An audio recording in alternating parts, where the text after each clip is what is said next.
Queridos irmãos e irmãs, antes de tudo quero dizer da minha alegria de poder celebrar convosco nessa noite, na véspera da festa de Nossa Senhora das Graças.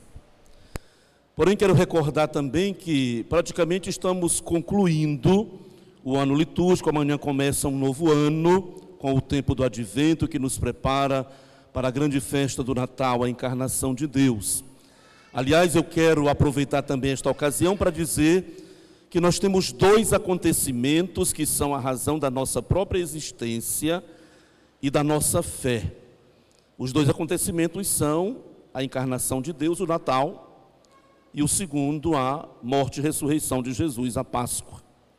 Por isso, dois tempos também de preparação para viver intensamente este momento. Como nós estamos concluindo já hoje praticamente o ano litúrgico, se vocês observaram bem, a palavra de Deus que nos é dirigida na liturgia é sempre numa linguagem escatológica, né? O que é isso?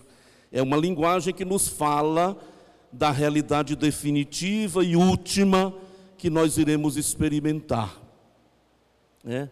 Toda esta semana praticamente a gente lê os textos do discurso escatológico de Jesus, né? De modo que eu queria aproveitar duas ideias para a gente refletir nessa nossa noite. A primeira delas é esta expressão de Jesus que diz: o céu e a terra passarão, mas as minhas palavras não hão de passar. Guardem esta frase no vosso coração. O céu e a terra passarão, mas as minhas palavras não hão de passar. Todo o discurso que a gente escutou até aqui é falando destas realidades, de que vai acontecer, digamos, terremotos, as estrelas que vão cair, e toda esta tragédia, digamos assim, que vai acontecer antes que passe esta geração. Esse tipo de linguagem não é para nos meter medo de jeito nenhum. Apesar de que muita gente ainda acredita, por exemplo, que esta linguagem, né, a linguagem apocalíptica é uma previsão do futuro, né? Um gênero literário que a gente encontra na Sagrada Escritura é justamente a apocalíptica, que é um gênero que usa símbolos e elementos para falar de uma realidade não necessariamente futura. Por exemplo, se a gente pegar o livro do Apocalipse, o último livro da Sagrada Escritura, não está falando de uma previsão do futuro, mas está falando de uma experiência de forma codificada que já foi vivida, sobretudo no primeiro século do cristianismo, com a perseguição da parte do Império Romano, que matou muita gente, matou muitos cristãos. Então usava esta linguagem para manter viva a sua fé, de forma corajosa, enfrentando tudo aquilo que foi imposto sobre os primeiros cristãos, para manter a fé em Jesus de Nazaré. Então, quando se fala desta ideia de que tudo isso vai acontecer antes, né, do fim desta geração, a gente pode aproveitar para, primeiro, nos perguntar de que geração a palavra de Deus se refere. E aí podemos dizer que, claro, todas as gerações que se passaram.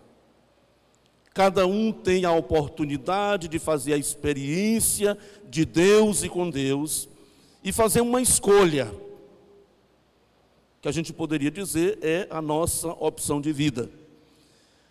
No fundo, a nossa geração também não há de passar e nem deve passar sem que a gente faça esta nossa opção por esta palavra que não vai passar nunca. E quando se fala de palavra, nós estamos falando de palavra escrita, mas sobretudo de palavra encarnada, ou seja, Jesus de Nazaré. Somos convidados a fazer a experiência dele e com ele e nos tornar canais para que outras pessoas que não o conhecem possam conhecê-lo. E aí, neste sentido, se encaixa bem o tema que vocês escolheram, que a Pastoral Litúrgica, a coordenação da comunidade escolheu para este ano, que é: com Maria e José, caminhamos juntos em missão. É oportuno este tema porque estamos também concluindo o ano de São José, que foi instituído pelo Papa Francisco, e podemos colocar diante de nós estas duas figuras, de Maria e de José, que são e que devem ser sempre modelos para todos nós, que nos inspira, que nos motiva, que nos estimula a testemunhar. É claro que quando a gente fala desta realidade da missão, em tempos de pandemia, sobretudo no primeiro tempo, não foi fácil. Sair em missão, sair para evangelizar, como é costume das comunidades. Porém, para as coisas de Deus sempre vai haver alguma possibilidade. E se a gente usa hoje, por exemplo, os meios modernos de comunicação, foi estimulado sobretudo por conta dessa situação. E quando falo disso, sempre me lembro de uma frase que minha mãe continuava a repetir e que eu não concordava muito, mas que hoje percebo que tem uma razão de ser. Ela dizia: não há um mal que não traga um bem. Não é assim? E eu me perguntava, mas como é que o mal pode trazer algum bem? Mas para Deus, como diz a própria Escritura, nada é impossível.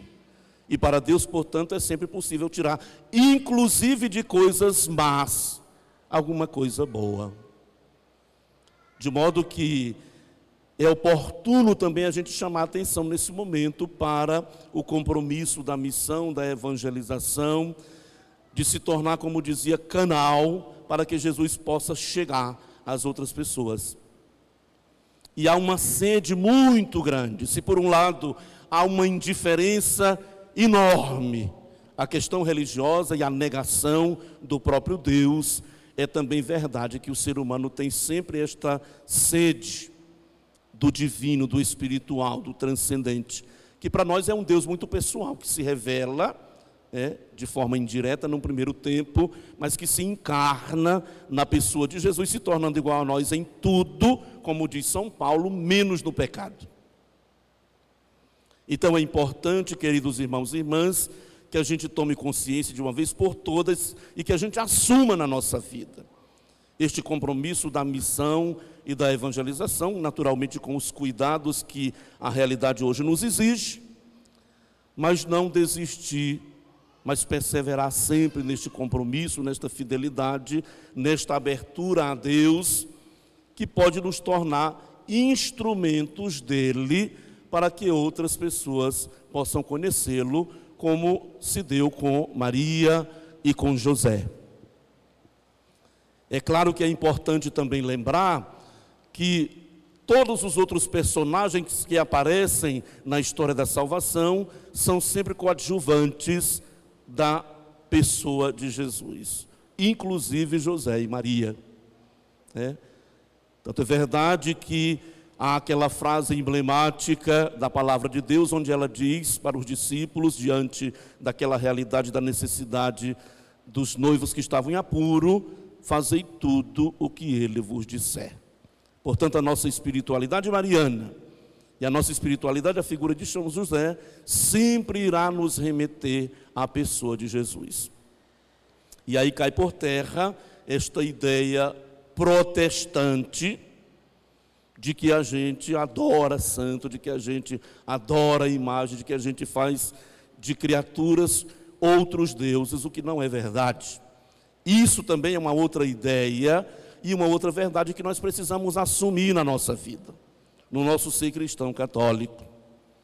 Ser capaz de testemunhar isso sem necessariamente entrar em conflito e em briga e em guerra com as outras pessoas, mas testemunhar isso. Isso também é um testemunho e, consequentemente, uma ação missionária que nós podemos realizar na nossa vida.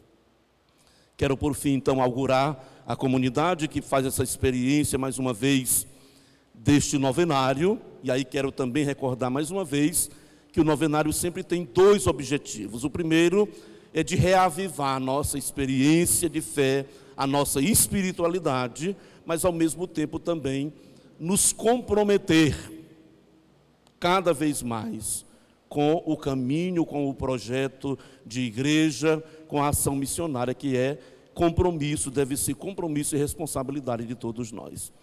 Eu não lembro bem, mas queria perguntar para Maria José, que é uma das pioneiras, quantos anos tem o festejo aqui da comunidade? Quantos anos se realiza o novenário?